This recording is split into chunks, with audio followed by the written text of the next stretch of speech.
Picture this, you're at a conference stepping into an elevator when a researcher you admire steps in right behind you. It's just the two of you. They introduce themselves and ask about your research. In 30 seconds, how do you give them enough information to understand your work while also leaving them with a good impression? An elevator speech is designed to be short and to the point. It needs to accurately describe your research while also persuading whomever you're speaking to that the synthesis you're doing is important.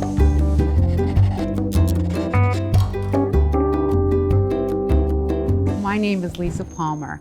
I'm the journalist in residence at the National Socio-Environmental Synthesis Center. I write stories about science and agriculture, sustainability, and the social challenges of a changing global environment. At Succinct, I help research teams think about how their research can reach beyond academia.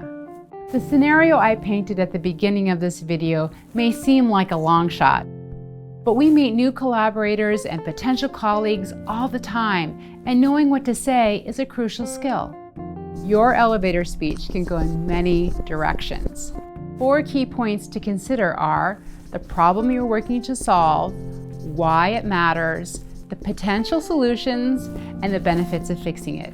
We'll go over more of these in a moment. But first, here are a few tips for turning your synthesis research into a concise 30-second elevator speech.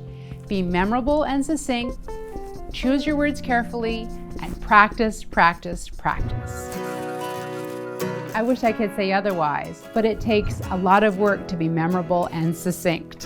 When I write, I find it helpful to think about the impression I want to leave my readers and work backwards from there. When I'm pitching a story to an editor, I typically want to leave them with the impression that my story is timely, has a new perspective, and contributes to a larger conversation.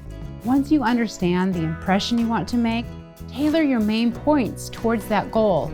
It's helpful to emphasize what's relevant in today's world. Step back. Consider the bigger picture. How is your research making a difference? Analogies and metaphors can also help translate your research succinctly and quickly.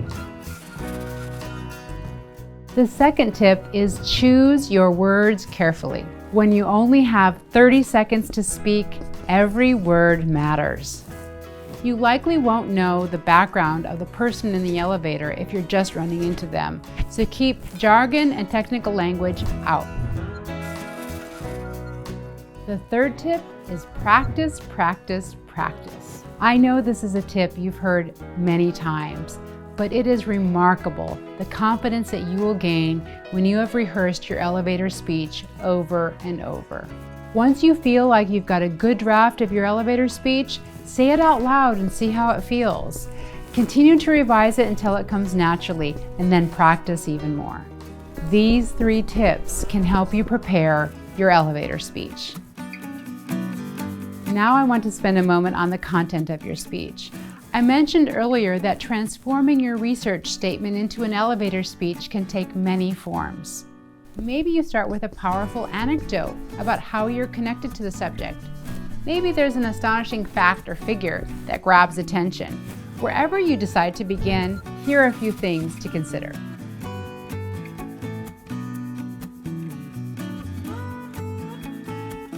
First, what's the problem in the first place? What are you trying to solve? By explaining the problem, people can better understand your motivation to solve it. Secondly, why does this even matter? What's at stake if you don't solve the problem? Third, what are the potential solutions? This is where that person in the elevator can really connect with what you're working on.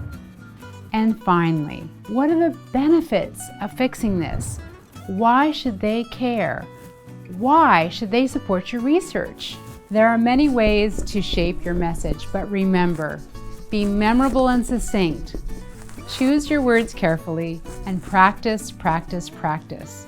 I look forward to hearing more about your research soon.